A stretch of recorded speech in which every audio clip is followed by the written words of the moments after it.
pessoal, estamos aqui então em nossa sexta aula, né? Estamos na temática das teorias do desenvolvimento da aprendizagem e as nossas primeiras teorias, então, são as teorias associacionistas, né? Na nossa aula anterior, a aula número 5, terminamos com o Thorndike e a importância da experiência da caixa de gatos e ratos, né? Eu trouxe o exemplo na aula anterior sobre os gatos, mas essas experiências foram feitas com gatos e ratos. Então, a importância dessas experiências, né, para o entendimento, então, do estímulo-resposta. Então, retomando, né, porque o Thorndike está dentro, então, lá do nosso texto sobre o Skinner, em nossa apostila. Então, o Thorndike, ele elabora essa caixa, coloca o gato dentro, uma caixa que tem alavancas, que tem presilhas, né, que tem uma série de problemas ali para serem resolvidos, para que o gato, então, possa se alimentar. Qual é o estímulo do gato? O estímulo do gato é a alimentação, que está do lado de fora da caixa. Então, o Thorndike mostrou, né, que é possível condicionar ali a resposta, né, usando o estímulo correto. Então, ele estimulou com a comida e obteve como resposta que os gatos, depois de um certo tempo, conseguissem abrir a gaiola, a caixa, e sair para se alimentar, ok? Só para a gente retomar, porque então estamos nas associacionistas. Vamos ver na aula de hoje trabalhar somente com Skinner, né? E é importante para que a gente entenda, retome, tenha presente essas ideias do Thorndike. Então, seguindo, o que o Skinner, né? Qual é a diferença, então, do tipo de condicionamento proposto pelo Thorndike e o condicionamento proposto, então, pelo Skinner, psicólogo estadunidense, né? Falecido em 1990. Então, a diferença que nós temos, vimos na aula anterior também, é a diferença entre o condicionamento chamado condicionamento respondente, né, estímulo-resposta, e o condicionamento operante do Skinner, que daí pressupõe um determinado nível de aprendizagem, ok? Então, como funciona isso para o Skinner? Ele fica preocupado, então, em pensar o reforço do comportamento, tá? E vai distinguir esse reforço em reforço positivo e reforço negativo, considerando que as consequências de um determinado comportamento influenciam a possibilidade dele ser repetido, ou seja, de haver uma nova ocorrência do mesmo comportamento. Então, o Skinner vai pensar se é possível condicionar, né, de que maneiras é possível, então, condicionar o comportamento. E aí, então, ele elabora essa teoria, né, a teoria do reforço positivo, do reforço negativo, que nós vamos ver na aula de hoje, né, que vai modelar o comportamento daquele indivíduo. É importante dizer sobre a teoria, né, o behaviorismo radical do Skinner, que ele se propõe a fazer uma análise do comportamento dentro daquilo que nós tínhamos visto, né, com o Watson, que é o manifesto behaviorista, né. Então, o Watson vai nos dizer que o comportamento ele pode ser reduzido a algumas questões que são musculares, que são biológicas, melhor dizendo, né?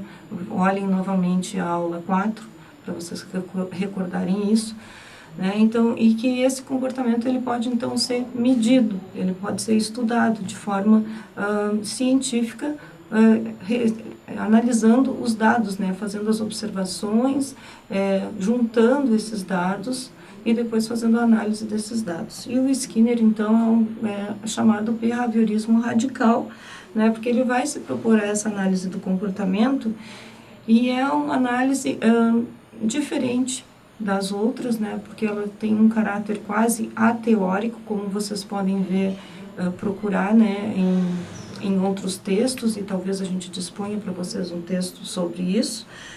E ele vai, então, se preocupar com a descrição dos estados e processos mentais, fazendo uma análise de dados, para depois, então, chegar a uma teoria, né? Então, a gente tem aqui a teoria que ele está trazendo, que é essa teoria do comportamento condicionado, comportamento operante, né? Ele é condicionado, mas ele é operante, ele pressupõe uma aprendizagem.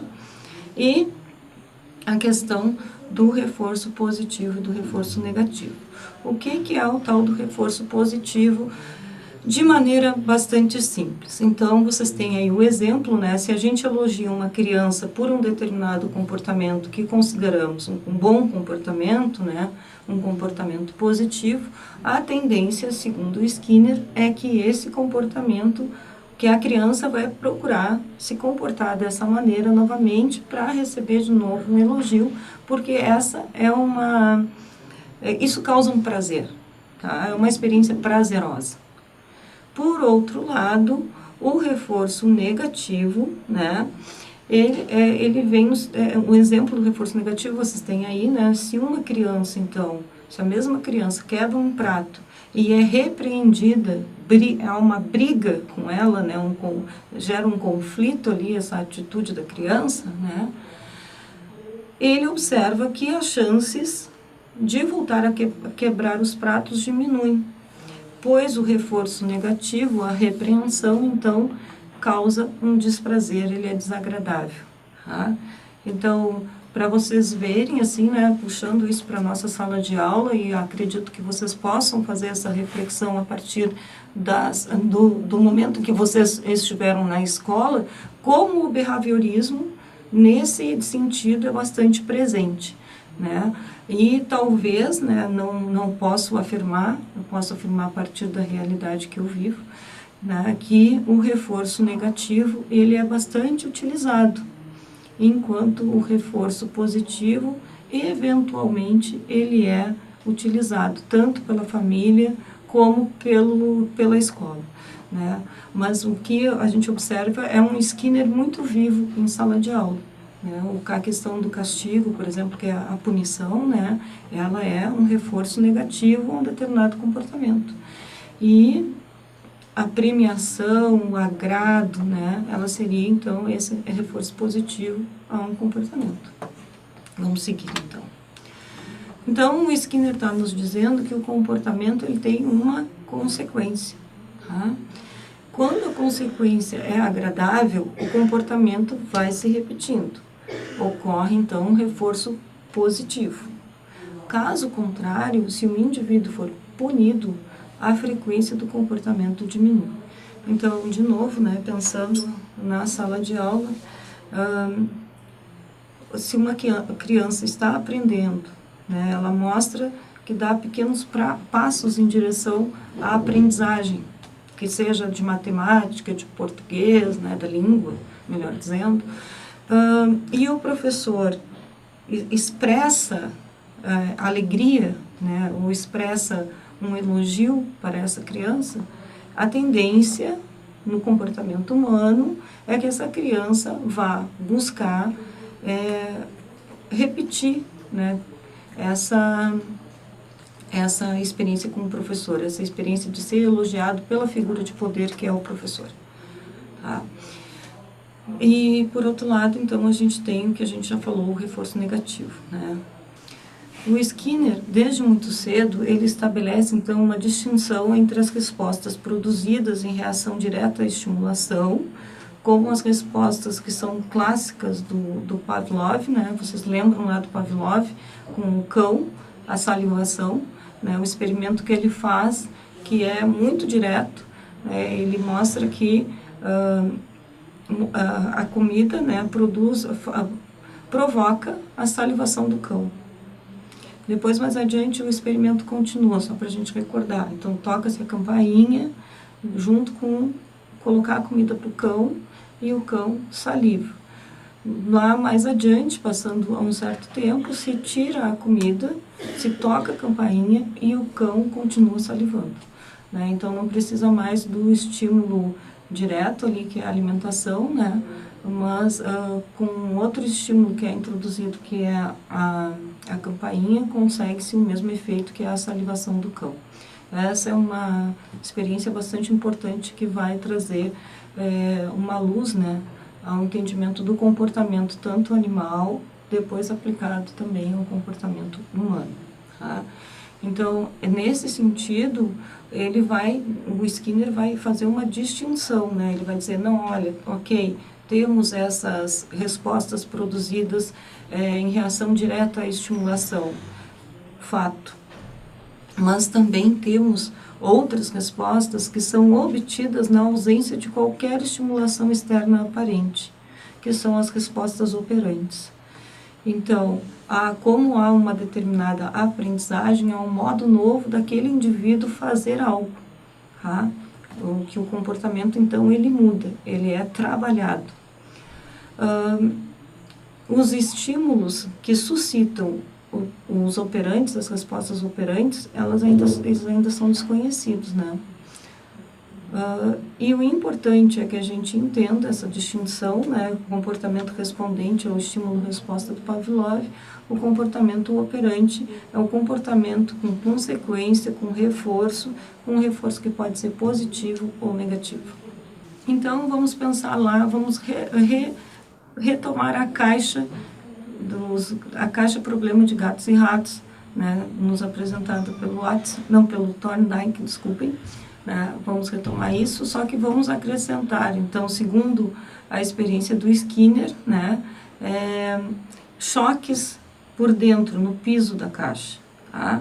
Então, o Skinner ele vai fazer a experiência dessa caixa problema, vai eletrificar a parte de baixo, né, numa voltagem que não cause dano ao animal, então o animal, o que acontece? O que ele precisa fazer? Qual é o resultado disso, né? O animal, ele ainda vai ter que mover a alavanca para se alimentar, então ele vai ter que resolver aquele problema, o comportamento dele está sendo condicionado, mas entra uma outra questão, um outro elemento aí que é o reforço negativo, o choque, né? Então não é só necessário que ele abra a caixa para se alimentar, mas também que ele abra essa caixa para poder sair daquela situação desagradável de ele ficar levando choque nas patinhas, ok? Então, ele precisa apertar a barra para comer ou beber, mas também para que cessem os desconfortos do choque elétrico. Essa pesquisa do Skinner, né, como eu disse para vocês no início, ele se dispõe a fazer esse levantamento de dados, então ele se debruça no laboratório investigando, né, essa questão de como é, então, que o comportamento humano é moldado.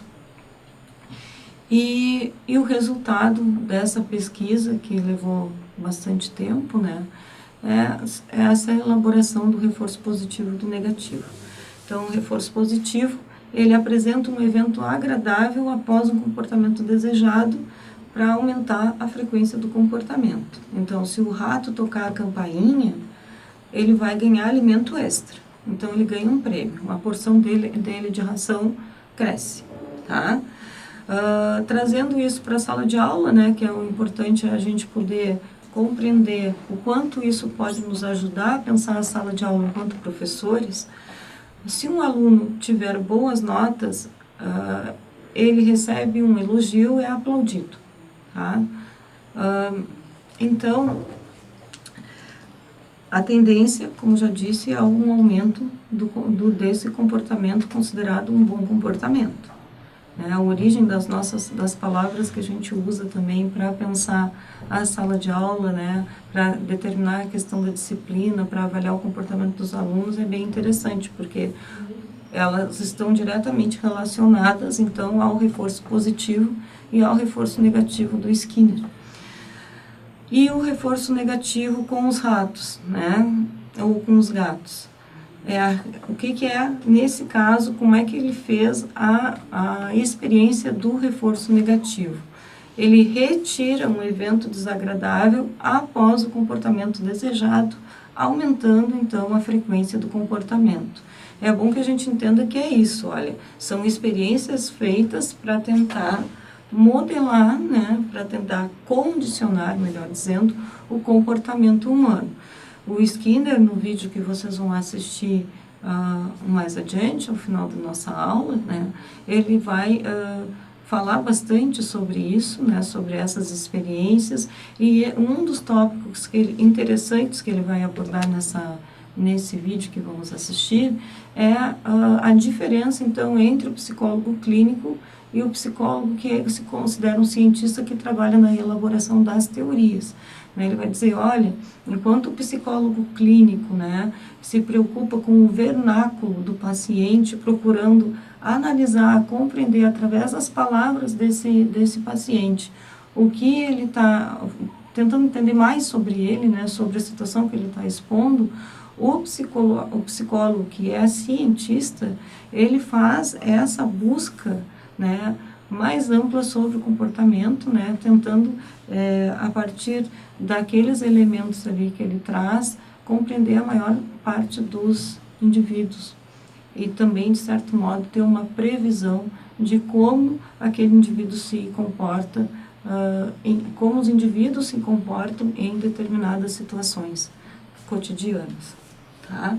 Então, no exemplo do reforço negativo, da experiência que o Skinner realizou, né, se o gato puxar a alavanca da caixa, ele vai deixar de tomar choque. Então, é a retirada de um evento desagradável para reforçar um comportamento desejado.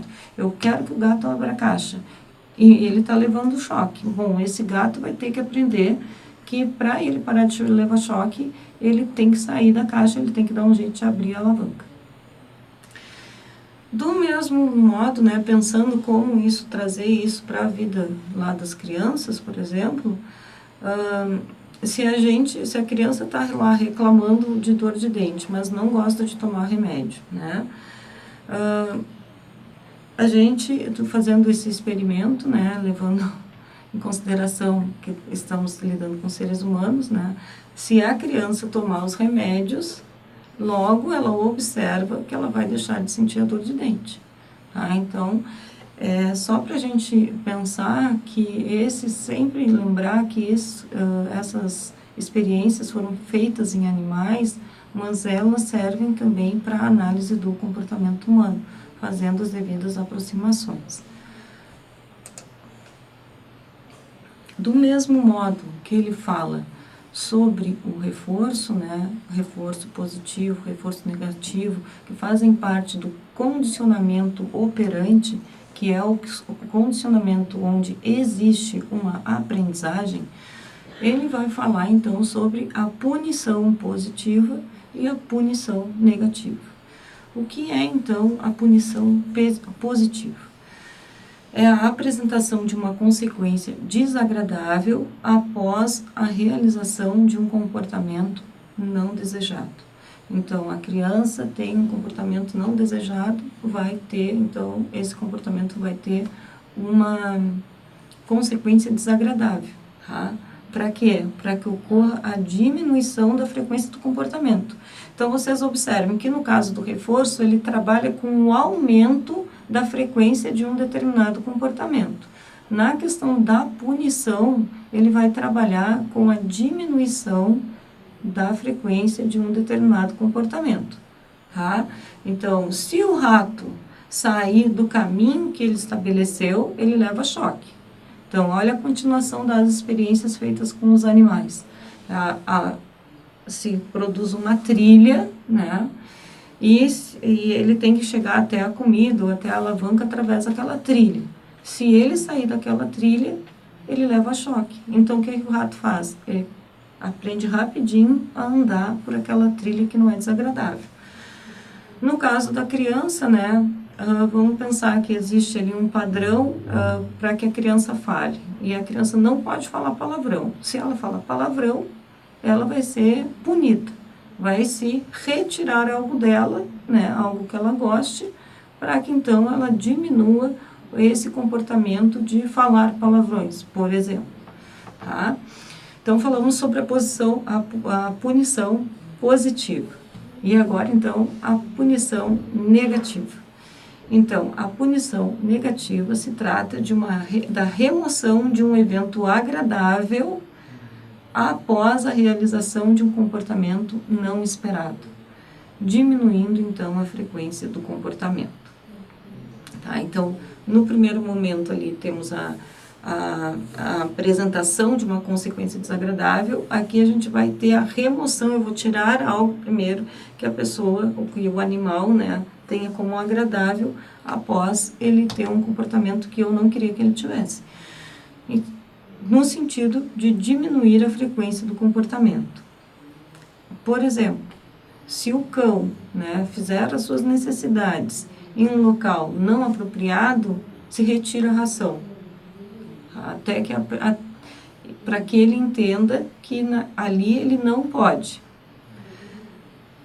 Se um menino estraga as suas calças, por exemplo, qual é a punição? Então, ele não vai utilizar um computador, por exemplo.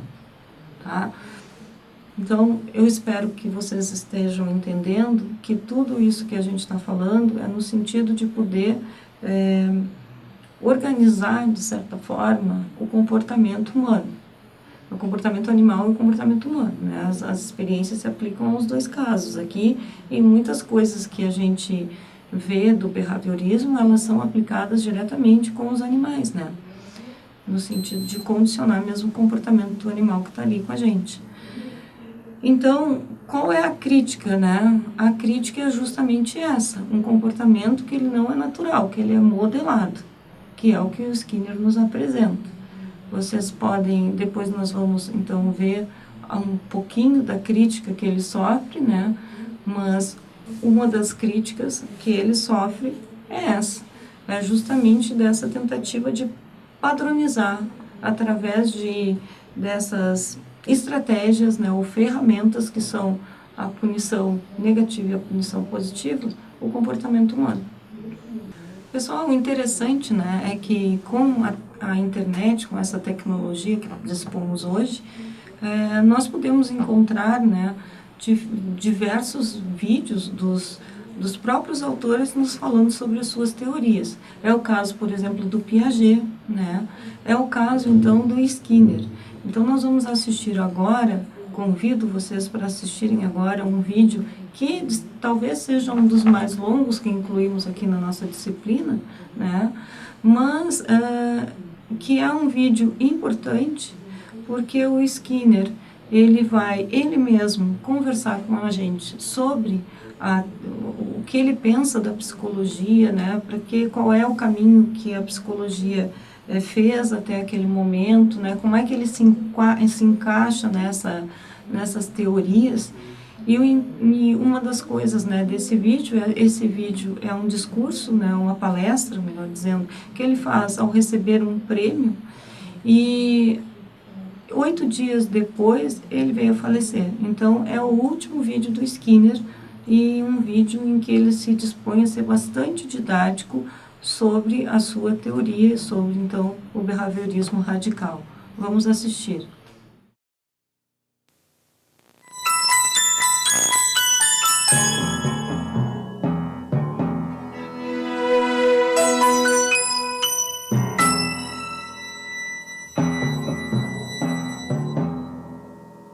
On August 10, 1990, in Boston, Massachusetts, B.F. Skinner received the American Psychological Association's Special Presidential Citation for lifetime contributions to psychology.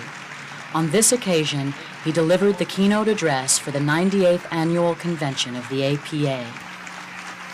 This association has always been very good to me. I went to my first meeting in 1932. Most of you were not yet born, I suppose. My paper was on schedules of reinforcement, believe it or not, and it was at the very end of the program, and almost everyone had gone home, but one person who stayed was Richard M. Elliott, who 4 years later gave me my first job at the University of Minnesota. Later, the association provided space for a conference on the experimental analysis of behavior that some of my friends and I had organized. and that became, of course, Division 25. Somewhere along the line, I also received your Distinguished Scientific Contribution Award, and now this, but really the greatest honor in my life. I am extremely grateful. It has been suggested that I might make a few remarks in return.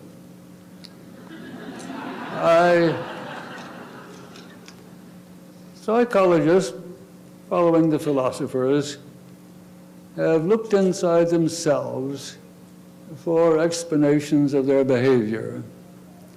They have felt their feelings and observed their states of mind and mental processes through introspection.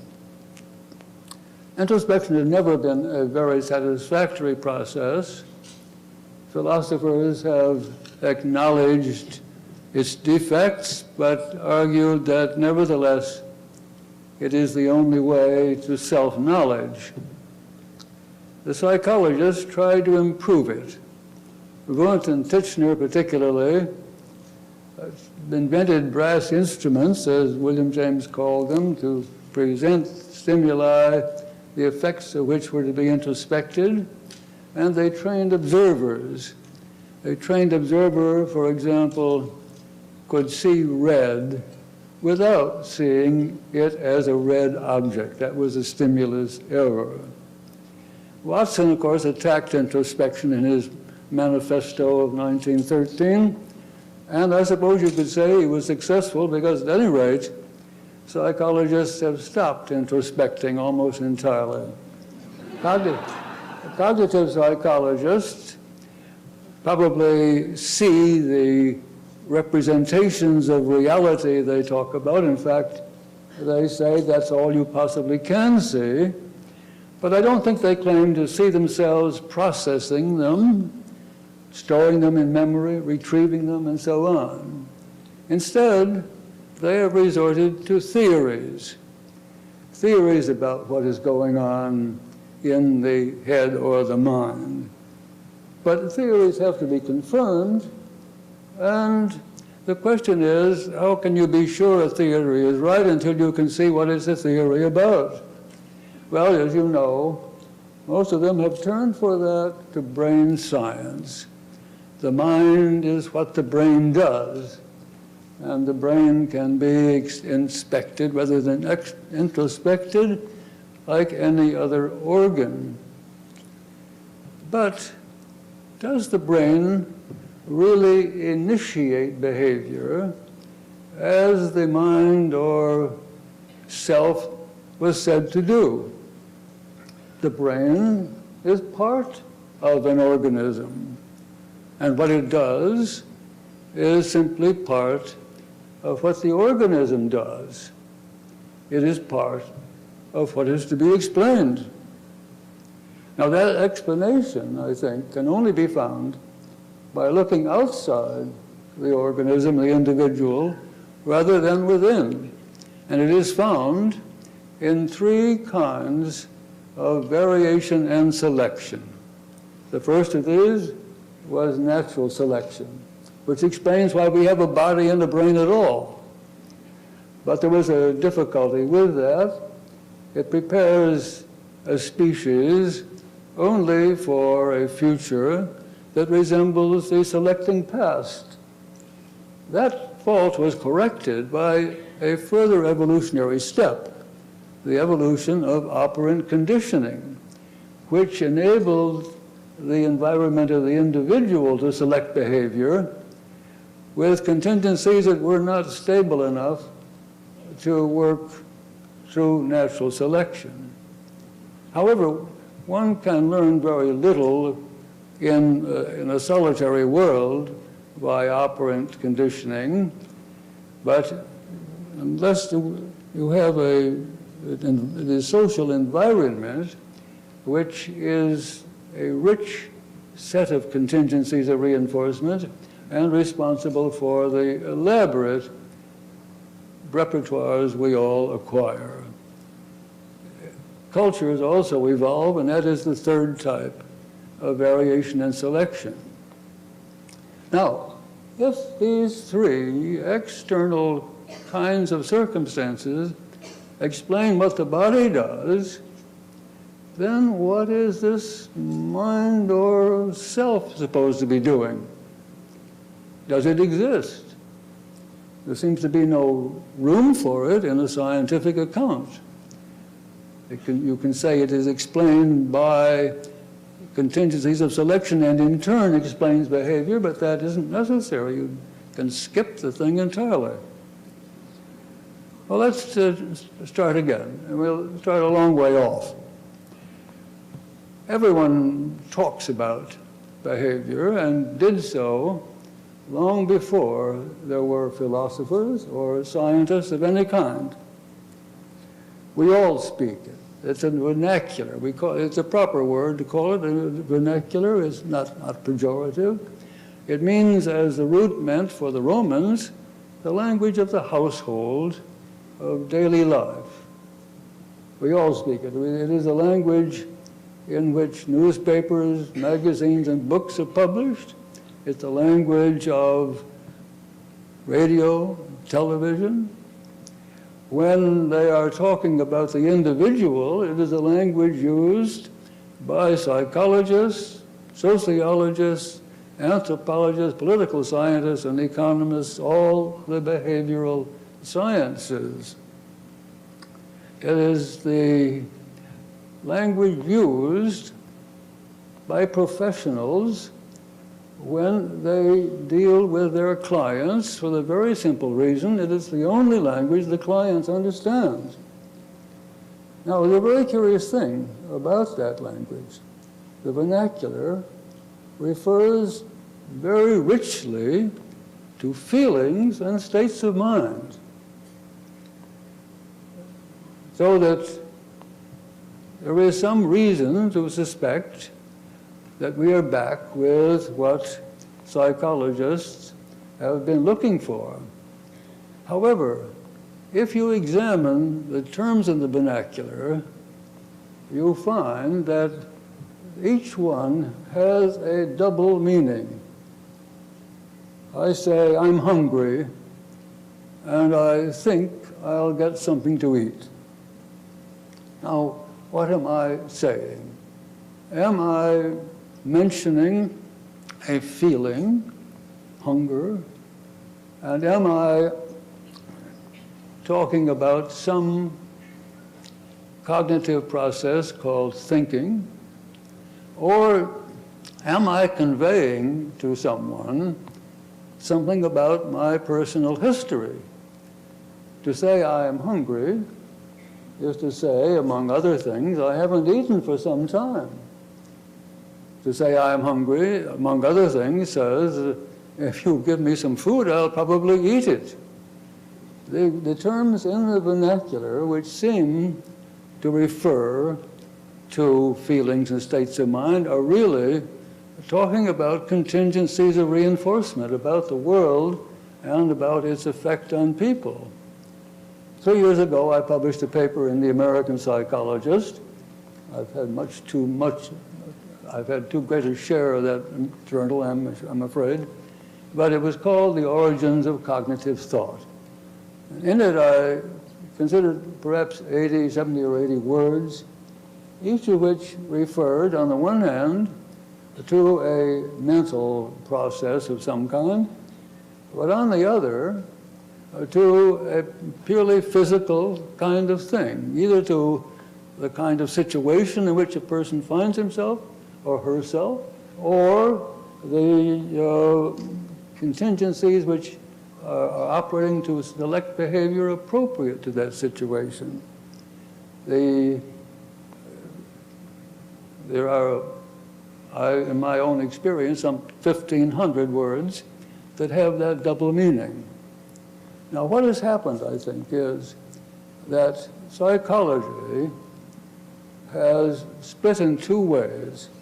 One part going in the direction of finding out the essence of the feeling, the essence of the cognitive process, and the other going in the direction of references to contingencies of reinforcement.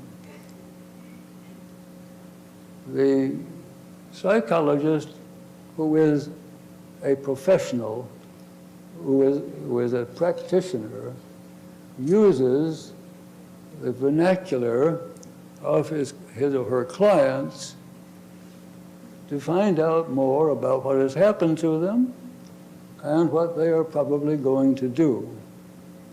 The psychologist who claims to be a scientist investigating, searching for an inner originating, creative, or initiating self is quite different and is doing quite different things.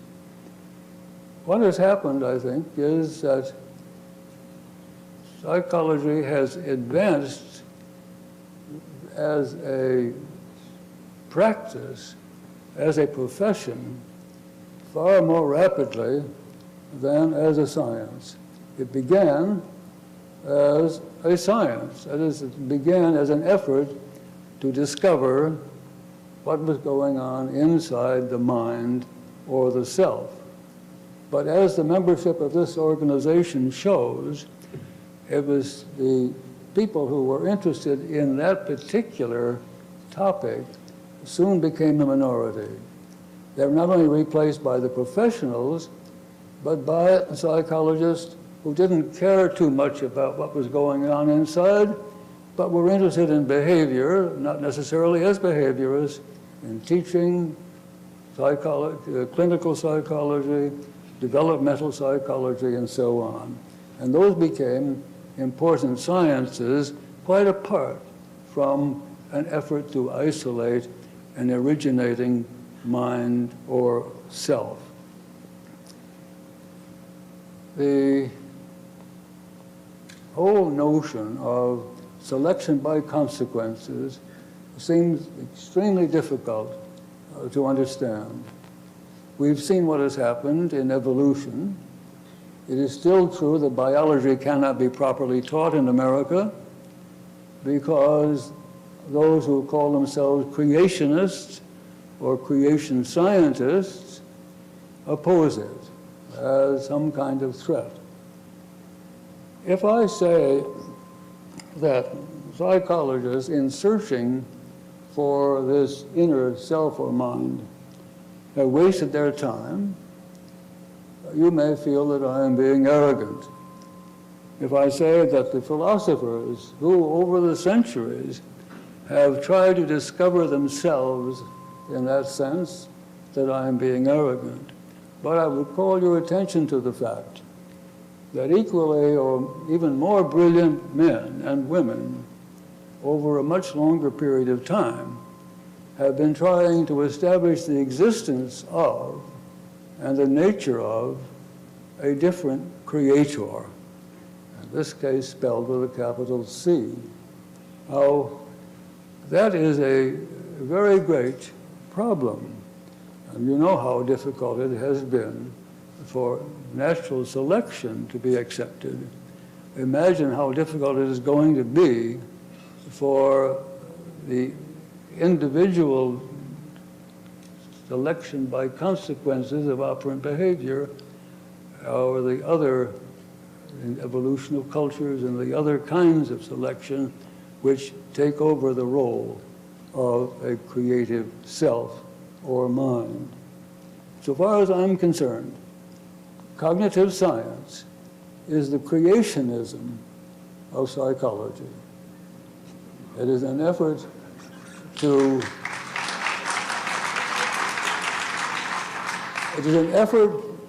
reinstate that inner initiating, originating, creative self or mind, which in a scientific analysis simply does not exist.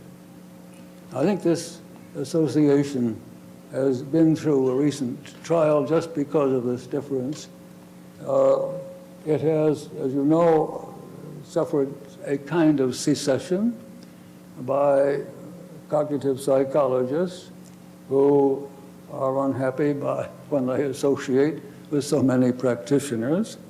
And I would regard it not as a success, as a secession, but as an improvement. I think it is time for psychology as a profession and as a science in such fields as psychotherapy, education, developmental psychology, and all the rest. It is time to realize that the science which will be most helpful is not cognitive science searching for the inner mind or self, but selection by consequences represented by behavior analysis.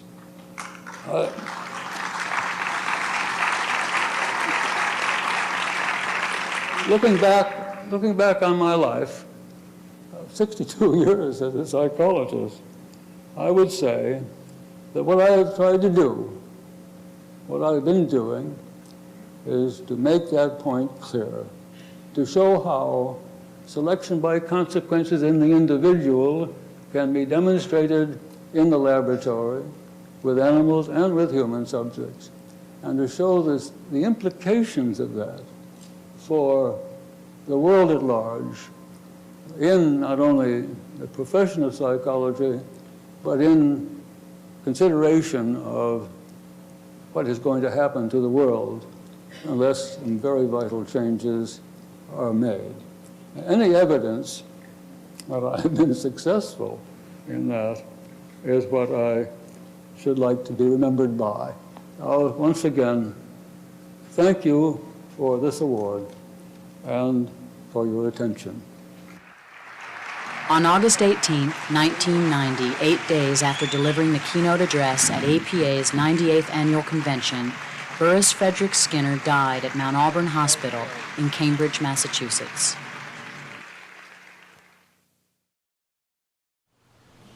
Então, vocês puderam assistir aí, né, esse interessante vídeo, né, ele vai colocar tantas coisas, é um vídeo tão rico, né, gente, pra gente poder entender, né, nada melhor que o autor mesmo nos explicar a sua teoria.